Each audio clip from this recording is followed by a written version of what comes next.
Hello and welcome to our Sunday's financial news. My name's Gabriella and here's what's happening in the markets today.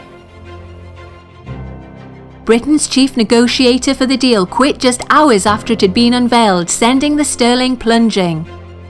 The number of Americans filing applications for jobless aid unexpectedly rose last week, but claims for 3 big states were only estimated.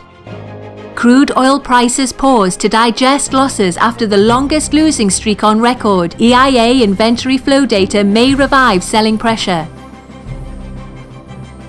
The sterling dollar pair has plunged 2.1% in the last session. The SSI gains modestly, showing a 1.3 buyer-seller ratio. Bitcoin has dropped sharply in the last 2 sessions, falling no less than 13.3%. The SSI cools down, now showing a 1.4 buyer-seller ratio. The price of crude oil has gained 2.2% in the last 2 sessions. The SSI is showing a 1.4 buyer-seller ratio.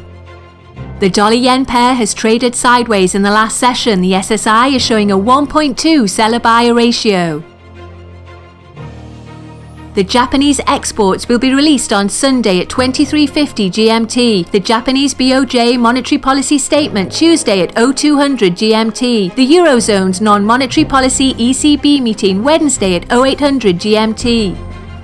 The Swiss industrial production Thursday at 0815 GMT. The German gross domestic product Friday at 0700 GMT. And the Canadian consumer price index Friday at 1330 GMT.